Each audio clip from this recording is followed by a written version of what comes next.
भारतीय स्वतंत्रता आंदोलन के सबसे प्रभावशाली क्रांतिकारियों में से एक भगत सिंह।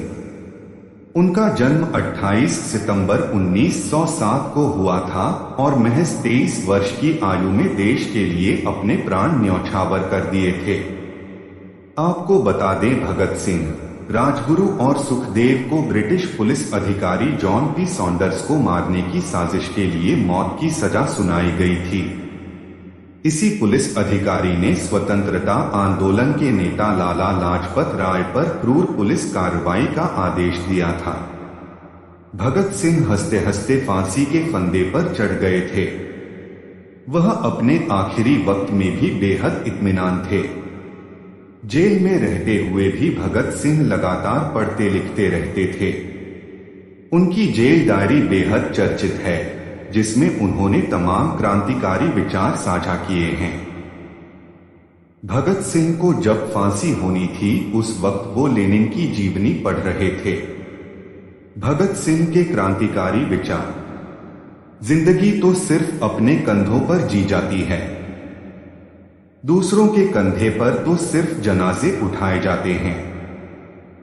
इस कदर वाकिफ है मेरी कलम मेरे जज्बातों से, अगर मैं इश्क लिखना भी चाहूं तो इनकलाब लिख जाता है। मेरा सिर्फ एक ही धर्म है, एक ही उद्देश्य है और एक ही लक्ष्य है, और वो है मेरे देश की मरते दम तक सेवा करना।